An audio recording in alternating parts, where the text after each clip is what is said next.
Hey everyone, welcome to CLAT Point. This is Manveen Pratap Singh and let's start today's The Hindu News discussion जो कि CLAT, ALIT, DULLB, LLM, NLSET and other law entrance test आप 2022 या 23 में देंगे, आप लोगों के लिए इंपॉर्टेंट हो सकता है। आज काफ़ी कुछ है डिस्कस करने के लिए, काफ़ी कुछ अच्छा है जो हम जानेंगे सीखेंगे। उससे पहले अगर आपको ये वीडियोज़ अच्छी लगा करें तो मैं बोलने वाली बात नहीं होती, आप लोग उस पर अपना रिव्यू ज़रूर दिया करिए एंड लाइक कर दिया करिए, और नहीं अच्छी लगे डिसलाइक किया करिए, बट कुछ रिएक्शन दिया करिए, क्योंकि वही एक काइंड ऑफ मोटिवेशन है जो हमें पता पड़ता है आप लोगों के थ्रू। आज का आपका जो क्विज का क्वेश्चन है वो ये है कि स्किन टू स्किन जो केस आया था आज से कुछ महीने पहले, उसका नाम क्या है, वो आप मुझे कमेंट सेक्शन में बताएंगे। कल मैंने जो क्वेश्चन पूछा था सभी ने सही सही जवाब दिया था, लगभग 10 से 12 लोगों ने जवाब दिया था और सबने सही दिया था।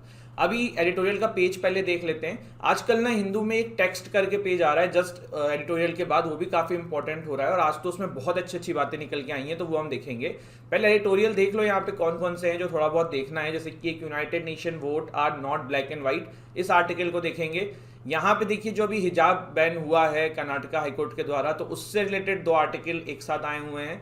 कल हमने इसको इतना डिटेल में डिस्कस किया हुआ है, बार बार रिपीट करने का कोई मतलब नहीं है, आप लोग भी कहोगे सर सेम ही चीज़ रोज हो रही है, तो ये एडिटोरियल दोनों में स्किप कर रहा हूँ, ठीक है। आप आज से 1-2 हफ्ते बाद फिर कभी कुछ आएगा तब देखेंगे, सुप्रीम कोर्ट का जो वर्डिक्ट आ जाएगा कुछ दिनों बाद तब देख लेंगे। इसके अलावा और कोई इस तरीके का आर्टिकल नहीं है जो हमें डिस्कस करना है। चलिए फिर शुरुआत करते हैं। ये देखिए जो टेक्स्ट वाला पेज मैं बोल रहा हूँ ना, वहाँ पे एक आर्टिकल आया है, in times of war the yuan as the reference currency for interim oil trade. पूरा मसला क्या है, पूरा मसला देखो यहाँ से, देखो भारत और रशिया के बीच का रिलेशन जो है वही यहाँ पे पूरा मसला है। रशिया देखो क्या कह रहा है, रशिया ने भारत को ये कहा कि आप जो है ऑयल हमसे खरीद लो सस्ते दामों पे, हम आपको स्पेशल डिस्काउंट दे रहे हैं, जैसे हम लोग दुकानों पे कहते हैं ना, उस तरीके से रशिया ने एक ऑफर रखा। तो भारत ने वो ऑफर को एक्सेप्ट कर लिया, पर बीच में कौन आया, बीच में आ गया यूएस। उसने कहा कि भैया तुम रशिया से सामान तो खरीद रहे हो पर तुम हमारा करेंसी यूज मत करना, क्योंकि आपको पता है ना इंटरनेशनल लेवल पे जो ट्रेड होता है वो डॉलर में होता है। तो इंडिया जो है अब सोचा कि यार अब डॉलर तो यूज नहीं कर सकते हैं, फिर क्या करें, तो इंडिया को याद आया चाइना। तो चाइना का जो करेंसी है वो हम यूज करने वाले हैं रशिया के साथ ऑयल खरीदने में। ऑयल की कीमत अभी पूरे मार्केट में काफ़ी हाई चल रही है, लेकिन रशिया जो है आपको सस्ते दामों में देने वाला है। रशिया की इकोनॉमी जो है ना गाइज, वो नेचुरल गैस एंड ऑयल पे ही डिपेंडेंट है, ऑयल एक्सपोर्ट पे, नेचुरल गैस एक्सपोर्ट पे। आपको याद होगा नॉर्थ स्ट्रीम 2 पाइपलाइन के बारे में मैंने आपको बताया था कि क्यों ये लाइन जो है, पाइपलाइन जो है रशिया के लिए बहुत इंपॉर्टेंट थी, क्योंकि इनकी जो इकोनॉमी है वो इस पर डिपेंडेंट थी। वहीं पावर ऑफ साइबेरिया जो पाइपलाइन है रशिया की, चाइना के साथ जो नेचुरल गैस की पाइपलाइन है, वो भी रशिया के लिए बहुत इंपॉर्टेंट है, क्योंकि वहीं से कुछ पैसा वो अर्न करते हैं। तो ये कुछ चीज़ें हमने जानी। अभी थोड़ा सा और जानते हैं हार्ड करेंसी क्या होता है। देखो हार्ड करेंसी गाइज होता है यूएस डॉलर और यूरो जो है वो ऐसी करेंसीज हैं, या हार्ड करेंसीज का बेसिकली मतलब ये है कि आप किसी भी देश में जाओगे ना वो मान्य है। तो जैसे कि यूएस डॉलर आप बहुत 62.16% जगहों पे एक्सेप्टेबल है, 25.02% में यूरो एक्सेप्टेबल है, जापानीज येन है, अदर है, पाउंड स्टर्लिंग है। तो अब तो चाइना की भी करेंसी की वैल्यू बढ़ रही है धीरे धीरे, ये एक बड़ा चाइना के लिए पॉजिटिव एस्पेक्ट है, क्योंकि धीरे धीरे चाइना की इकोनॉमी ग्रो हो रही है। और भारत ने फिर यहाँ पे डिसाइड किया है कि वो युआन के अंदर जो है वो रशिया के साथ ही ट्रेड करने वाला है।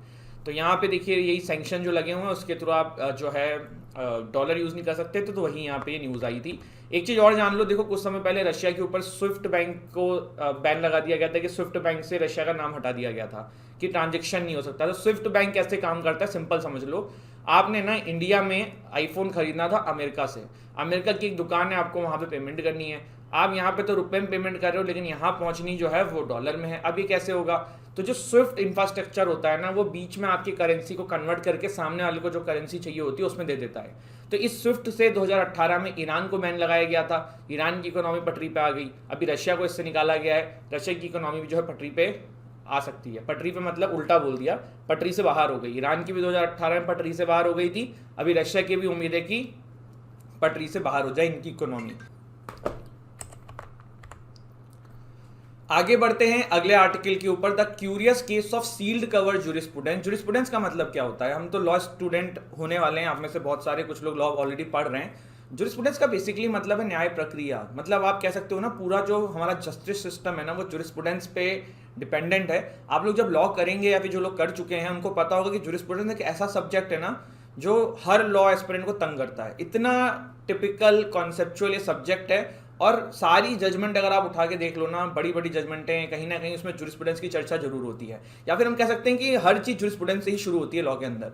तो जूरिस्प्रूडेंस जो है इसका क्या मामला है, क्या कहा जा रहा है न्याय व्यवस्था के ऊपर लेकर, एक ना सील्ड कवर जूरिस्प्रूडेंस का सिस्टम है। सील्ड कवर जूरिस्प्रूडेंस क्या होता है, इसमें होता है कि सरकार की किसी एजेंसी से जब कुछ मांगा जाता है ना, कुछ इन्फॉर्मेशन, तो वो सील्ड कवर में देते हैं कि सिर्फ जज उसको पढ़ सके और कोई ना पढ़ सके। तो ये क्रिटिसाइज होता है काफी बार कि भैया ऐसा क्यों, आप क्यों चीज छुपानी है, ऐसा क्या है इसके अंदर, और सरकार क्यों छुपा रही है, गवर्नमेंट क्यों छुपा रही है। जैसे कोई स्कैम होता है उसमें कोई डिटेल आई तो सील कवर जूरिस्प्रूडेंस में आ जाती है। तो ये काफी चर्चा में रहता है और ये इसी के ऊपर एक आर्टिकल आया हुआ है। Supreme court derives its power to use from Rule 7 of Order 13 of the Supreme Court Rules and Section 123 of the Indian Evidence Act of 1872। ये जो सील्ड कवर जूरिस्प्रूडेंस का जो पावर है ना, वो यहाँ से आता है, ध्यान रखिएगा, ठीक। काफी क्रिटिसाइज होता है, मैंने बताया क्यों। ट्रांसपेरेंसी, अकाउंटेबिलिटी, ये जो है ये दिखती नहीं है इसके अंदर। इसके बाद है United Nation votes are not black and white, एक आर्टिकल ये आया है। देखो भारत के जो रिप्रेजेंटेटिव हैं यूएन के अंदर वो है टीएस तिरुमूर्ति साहब। तो यहाँ पे क्या आर्टिकल आया हुआ है, आर्टिकल ये आया हुआ है कि देखिए यूनाइटेड नेशन में ना हर कंट्री के वोट की अपनी वैल्यू है। देखो यूनाइटेड नेशन सिक्योरिटी काउंसिल का एग्जांपल ले लो, 15 मेंबर्स होते हैं यूनाइटेड नेशन, जो 5 परमानेंट मेंबर्स हैं, 10 नॉन परमानेंट मेंबर्स हैं। भारत भी 2 साल के लिए 2021 से 22 नॉन परमानेंट मेंबर है। अभी जब वोटिंग हुई थी तो चाइना ने भी अब्सटेन किया था, भारत ने भी अब्सटेन किया था। अब अंतर सुनना, चाइना का फैसला ना वीटो पावर के साथ आता है तो उसकी वैल्यू अलग है। भारत का जो फैसला है ना वो इंडिविजुअल का फैसला है, वो हम अपना किस कंट्री के साथ खड़े हैं वो दिखा रहे हैं। तो बेसिकली यहाँ पे यही बताया जा रहा है कि हर कंट्री का ना जो वोट यूएन पे डलता है वो उसके हिसाब से डलता है, वो अपने पर्सपेक्टिव से डालता है, और उसका यूएन पे इम्पैक्ट पड़े ना पड़े वो अपने हिसाब से दिखता है। अब ये जो भारत के द्वारा वोट डाला गया था, ज़्यादा वोट देखा जाए तो रशिया के अगेंस्ट में ही थे, लेकिन भारत ने वोट दिया तो कोई फर्क थोड़ा पड़ा। लेकिन भारत ने अपनी स्टैंड रखी वहाँ पे कि भैया रशिया हम तुम्हारे दुश्मन नहीं है, तुम्हारे साथ खड़े हैं। तो ये चीज़ जो है ना वो यहाँ पे लिखी हुई है। इसके बाद है टुवर्ड्स इंक्लूसिव एजुकेशन, एक एडिटोरियल आया है। बहुत इंपॉर्टेंट केस ये आपके एग्जाम के लिए हो सकता है क्योंकि 2021 का एक केस है, Avani Prakash versus national testing agency 2021। Supreme court ने इस केस के अंदर कहा है कि जो डिसेबल स्टूडेंट्स होते हैं उनको एक्स्ट्रा टाइम मिलना चाहिए एग्जाम देते समय। आप अगर 3 घंटे का पेपर ले रहे हो उनको और जो नॉर्मल बंदा है उसको इक्वल रख रहे हो, तो फिर तो ये तो इनइक्वालिटी हो गई ना, ये तो हमारे फंडामेंटल राइट्स का वायलेशन है। तो इस तरीके की चीज़ें यहाँ पे higher education institutions, university, release by university grant commission, इन सबके द्वारा कहा गया और वेलकम करने को कहा गया कि इस तरह कोई कदम इसके ऊपर उठाया जाए, ठीक है। अब आज की कुछ न्यूज़ देख लेते हैं। India and China in talks over foreign minister Wang Yi visit. तो भारत चाइना जो है रिलेशन क्या पता बेटर हो जाए इस पूरे रशिया यूक्रेन क्राइसिस से। क्यों? क्योंकि रशिया भी अभी एक तरफ खड़ा है, चाइना भी उसके साथ में खड़ा है, कहीं ना कहीं इंडिया भी उसके आसपास खड़ा है। तो चीज़ें जो है बेटर होने की संभावना दिख रही है। Neutrality for Ukraine is on the table, Lavrov, तो एक आर्टिकल है। इसके बाद Mann sworn in as 17th Punjab chief minister. तो आम आदमी पार्टी के भगवत मान साहब को पंजाब का नया चीफ मिनिस्टर बना दिया गया है। किस्मत भी कितनी कमाल की चीज़ होती है ना, कॉमेडियन से ये चीफ मिनिस्टर बन गए हैं। और एक पॉलिटिकल व्यूज़ हम लोगों के बिल्कुल अलग रखते हुए, एक अगर ऐसे स्टूडेंट की तरह से मोटिवेशन की तरह देखा जाए तो मेहनत करते रहो, एक फील्ड में आगे बढ़ते रहो, कभी ना कभी सफलता मिलेगी। एक चीज़ जो आज की यूथ के साथ दिक्कत है ना, वो एक साथ 10 चीज़ें खाना चाहता है, ये मत करो। आप जब कॉलेज में जाओगे ना, मैं कह रहा हूँ 2 साल लो, फर्स्ट ईयर लो, सेकंड ईयर लो, जो क्लैट के हमारे बच्चे हैं और जो ऑलरेडी कॉलेज पास कर चुके हैं, मैं उनके लिए भी बोलूँगा कि बहुत ज़्यादा कन्फ्यूज़ हो जाता है आदमी कि LLM कर लें, जुडिशरी कर लें, कॉर्पोरेट में चले जाएँ, ये कर लें, वो कर लें। कुछ समय के बाद ना आपका गोल फिक्स होना चाहिए और उसी चीज़ के ऊपर अपनी स्किल डेवलप करो। चांदनी चौक वाली मूवी है ना अपने अक्षय कुमार की, तो उन्होंने एक डायलॉग था उसके अंदर कि मुझे तुम्हारे उस मूव से खतरा नहीं है जो तुमने 1000 बार प्रैक्टिस करी है, मुझे तुम्हारे उन मूवों से खतरा नहीं है जिनकी तुमने बहुत सारे मूवों की 1000 बार प्रैक्टिस करी है, मुझे तुम्हारे उस मूव से खतरा है जिसकी तुमने एक मूव की 50,000 बार प्रैक्टिस करी है। मतलब बहुत ज़्यादा चीज़ों को डेवलप करोगे ना, कहीं के भी किंग नहीं बन पाओगे। एक स्किल को डेवलप करोगे, उसके किंग बन जाओगे। यही करना है, यही सीखना है, यही आगे अपने लाइफ में इंप्लीमेंट करना है। अमिट suspense over Goa, CM Pramod Sawant meets Modi. तो प्रमोद सावंत साहब जो हैं वो गोवा के नए चीफ मिनिस्टर बन रहे हैं, तो ये ध्यान रखिएगा। Basil Rajapaksa meets Modi. तो ये कौन है? पूरी राजपक्सा फैमिली श्रीलंका को चला रही है। वहाँ पे अभी करेंसी जो है वो बिल्कुल ठंडे बस्ते में है, वहाँ की इकोनॉमी ठंडे बस्ते में है। और भारत श्रीलंका को क्यों साया देता है? क्योंकि श्रीलंका जैसे तकलीफ में जाता है जाके चाइना की गोद में बैठ जाता है, और भारत ये नहीं चाहता है क्योंकि श्रीलंका हमारा पड़ोसी देश है, ऑलरेडी हब्बन टोटा पोर्ट पर चाइना का कैप्चर है। तो इस तरीके की चीज़ें होंगी तो भारत के लिए बिल्कुल सही नहीं है। हब्बन टोटा पोर्ट याद है ना, श्रीलंका के जो सबसे नीचे वाला जो पॉइंट है वो पहले श्रीलंका का होता था, लेकिन पैसा वापस नहीं कर पाई, इसकी वजह से चाइना ने उसको अपने अंडर में ले रखा है 100 साल के लिए। तो बसिल राजपक्सा भारत के प्राइम मिनिस्टर मोदी जी से मिले थे। Patent rights on covid jabs में बी वेव्ड। तो पूरे विश्व के सुरक्षा के लिए ये कहा जा रहा है कि जो कोविड-19 वैक्सीन है ना, उनके ऊपर से पेटेंट राइट हटा दिए जाएं, जिससे कि हर कोई इसको बनाए और इजीली अवेलेबल हो पाए। ठीक है, तो दिस इज हमारा आज का सेशन। अगर आप लोगों को क्लैट की तैयारी कर रहे हैं, क्लैट पीजी की तैयारी कर रहे हैं, एलिट की तैयारी कर रहे हैं, AILET UG, AILET PG, CLAT UG, CLAT PG, DULLB, NLSET, किसी भी लॉ एंट्रेंस टेस्ट की इनमें से तैयारी कर रहे हैं, तो इनके मॉक्स कोर्सेज आप हमसे परचेस कर सकते हैं। 2022 2023 सबके बैचेस चल रहे हैं। डिस्क्रिप्शन में जाना है, हमारा ऐप है उसको डाउनलोड करना है, स्टोर सेक्शन में जाना है, इन कोर्सेज में अपने आप को इनरोल कर लेना है। तो यहाँ पे हमने एक पेटेंट राइट वाला देखा, बसिल पक्सा जी के बारे में देखा, गोवा के CM आपके सावंत साहब बने हैं। मान sworn in as the 17 Punjab CM. Neutrality for Ukraine is on the table. India China in talks towards inclusive education. United Nations votes are not black and white. Do not forget this, the name of this case, the Supreme Court judgment in Avni Prakash versus National Testing Agency. I am repeating it again, Supreme Court judgment in Avni Prakash versus National Testing Agency. ये आप लोगों के legal current affairs का one of the most important case हो सकता है, article हो सकता है, ध्यान रखना है। क्या वर्डिक्ट आया मैंने आपको बताया है। United Nation votes are not black and white, seal cover jurisprudence के बारे में हमने जाना, हार्ड करेंसी क्या होता है, क्या है ये पूरा मसला, ये जाना, name the skin to skin case, ये जाना, एंड इसी के साथ हमारा आज का सेशन हो जाता है हिंदू का ख़त्म।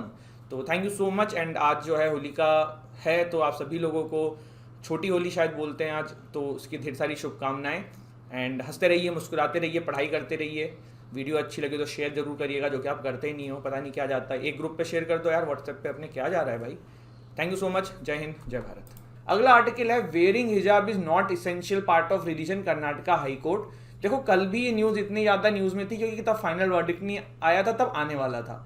आज आ चुका है, तो न्यूज़पेपर में बहुत सारे आर्टिकल्स आपको इससे रिलेटेड मिलेंगे। कर्नाटका हाई कोर्ट ने फाइनली वर्डिक्ट दे दिया है कि वेयरिंग हिजाब is not an essential part of the Muslim religion, और जिस तरीके के बैन लगाए गए हैं कॉलेजेस के द्वारा वो सही है। मामला सुप्रीम कोर्ट में आ चुका है, लेट्स सी क्या होता है, पर पहला जो स्टेप था कर्नाटका हाई कोर्ट के द्वारा वो सामने आ चुका है। देखो ये हिजाब बैन का जजमेंट है, ये 3 जजेस के द्वारा दिया गया था, justice Krishna S Dixit, CJ Rituraj Awasthi and justice JM Kazi. तो यहाँ पे इन्होंने ये हिजाब बैन का जजमेंट दिया है, जिसको हम जान पाए हैं और जिसके थ्रू हमने काफ़ी कुछ पहले डिस्कशन भी किया था, और अब फाइनली इस पर वर्डिक्ट आ चुका है। थोड़ा सा और देख लेते हैं हिजाब बैन वाला ये मसला, एक बार रिवाइज कर लेते हैं जो हमने आज से काफ़ी समय पहले कर रखा है।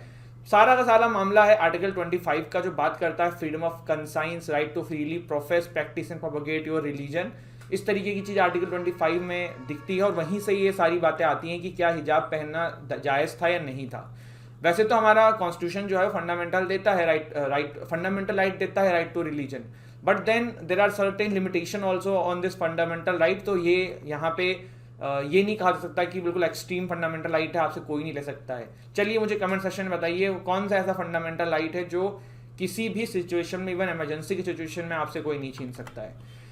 फिर इसके बाद देखिए सुप्रीम कोर्ट ने इस मुद्दे के ऊपर पहले क्या वर्डिक्ट दे रखे हैं। तो शिरूर मुद्द केस एक आया था सुप्रीम कोर्ट के अंदर 1954 में, तो उन्होंने कहा था सुप्रीम कोर्ट ने कि हम इसेंशियल रिलीजन प्रैक्टिस टेस्ट रखेंगे और हम डिसाइड करेंगे कि क्या चीज़ रिलीजन के हिसाब से इसेंशियल है और क्या प्रोटेक्ट करता है कॉन्स्टिट्यूशन, क्या प्रोटेक्ट नहीं करता है।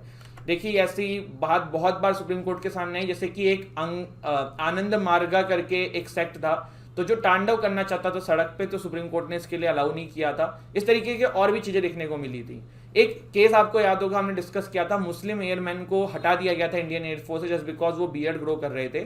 मामला ये था कि जो मुस्लिम एयरमैन जो वो इंसान थे, वो ये बात प्रूफ नहीं कर पाए थे कि इस्लाम के अंदर बियर्ड रखना जो है वो इसेंशियल है। और यहीं पे जो आपके सिख रिलीजन में, जो आप बहुत सारे लोग सोच रहे होंगे कि वहाँ भी तो सरदार लोग जो हैं वो दाढ़ी रखते हैं या पग पहनते हैं, तो वो कैसे अलाउ कर दिया जाता है। तो फिर वहाँ पे ये है कि उन्होंने प्रूफ किया है कि उनके रिलीजन में ये चीज़ इसेंशियल है। इसके बाद देखिए क्या है, Aamna Bint Basheer versus central board of secondary education, Kerala high court का ये वर्डिक्ट था, इसी से रिलेटेड, हिजाब से रिलेटेड। तो यहाँ पे कहीं ना कहीं केरला हाईकोर्ट ने हिजाब पहनने को फेवर किया था। बट फिर एक केस आया था Fatima Tasneem versus state of Kerala, इसमें केरला हाईकोर्ट ने जो है अपने ही डिसीजन को थोड़ा सा चेंज कर दिया था और ये कहा था कि right of a organisation is more powerful than right of a individual. तो अगर कोई ऑर्गेनाइजेशन जैसे कि CBSE है, वो कुछ इस तरीके का नियम बना रही है कि हिजाब नहीं पहन सकते हैं ड्यूरिंग एग्जाम, तो इनके राइट को पहले देखा जाएगा, क्योंकि ये पीपल है लार्ज की बात कर रहे हैं यहाँ पे। कुछ इस तरीके की बात इस केस में देखने को मिली थी। अब आप लोग का एक और काम है, ये जो कर्नाटका हाईकोर्ट में केस गया है ना, इसका नाम क्या है? नाम मुझे कमेंट सेक्शन में बताइएगा। हम लिखते हैं ना A वर्सेस B, क्या नाम था, बहुत इंपॉर्टेंट हो जाते हैं ये केस के नाम, ढूंढिएगा, थोड़ी मेहनत लगेगी लेकिन मिल जाएगा। तो ये सारी चीजें हमने जानी। विश्व में क्या है हमने पहले भी देखा हुआ, जैसे कि फ्रांस है वहां पे बैन लगा हुआ है, बेल्जियम है वहां पे है, चाइना की जिंजियांग रीजन में है, Syria, Turkey, Tunisia, Muslim countries है, यहाँ भी पार्शियल बैन लगा हुआ है। कनाडा ने कोशिश करी थी कुछ समय पहले,